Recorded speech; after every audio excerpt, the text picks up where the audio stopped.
Well, good morning and welcome to Nicole Sauce's Thought of the Walk on this snowy morning. Today we're not doing a face one, we're doing a walk one. Why? Well, look around you. It's beautiful here. We're on a walk with the dogs and the snow is on the sides but not on the road.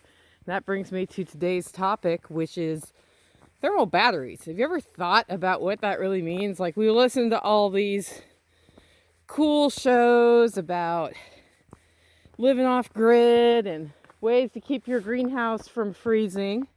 And then they talk about setting up a thermal battery. I need to call my dog. Cece, come on. She's like pushing it right now. They talk about thermal batteries and they just kind of gloss over it and then go on. Nobody ever says what that means. Well, this is what that means right here.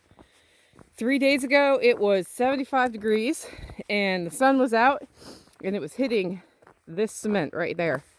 And that's blacktop and rock. It's a little bit more rock than blacktop, really. There's places where it's worn out. And that was absorbing all that nice heat.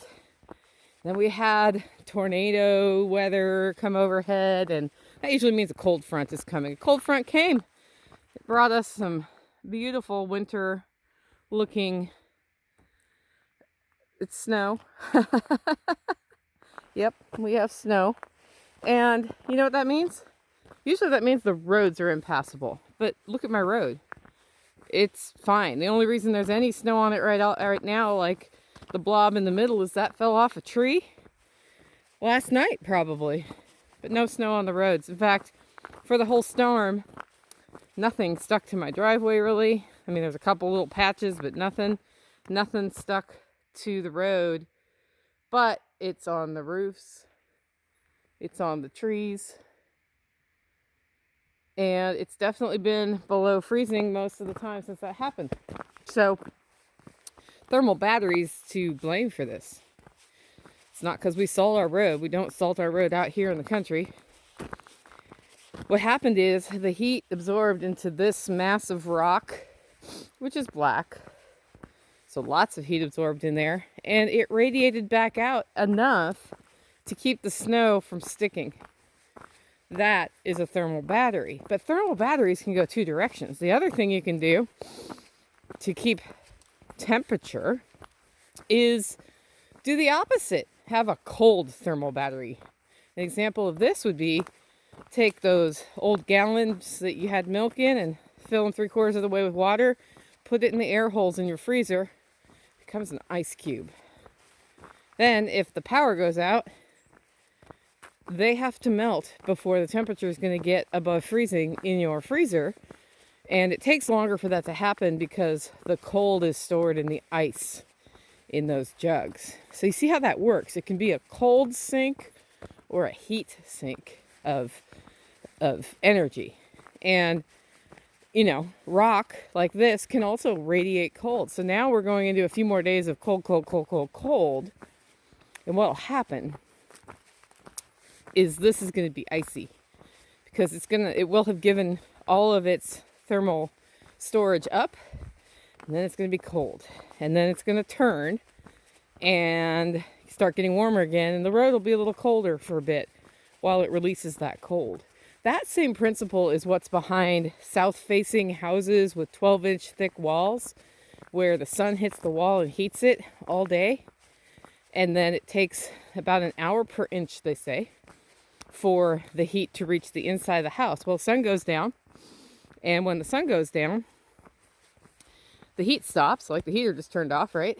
And what happens is that's right about the time that what was radiating in, that warmth from the sun, hits the house, keeps the house warmer as the cool hits the wall.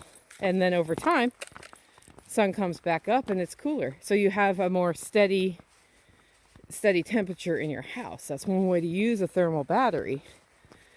My house is built that way, and it kind of works. Like in the heat of the summer, it does not keep the house cool.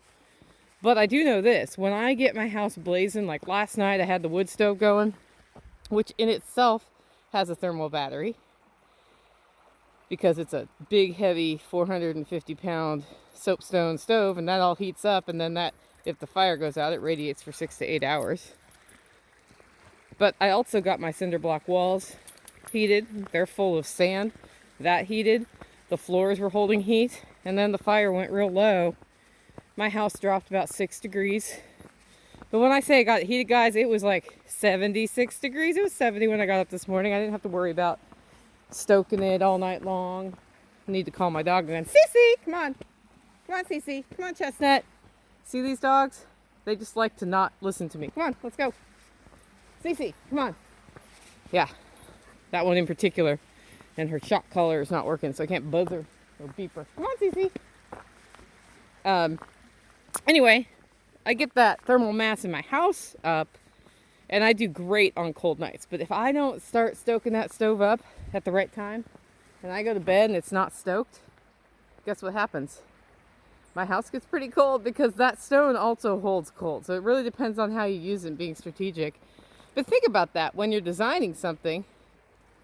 Think about how the heat sink works, how the thermal battery can work in your favor. How can you cool?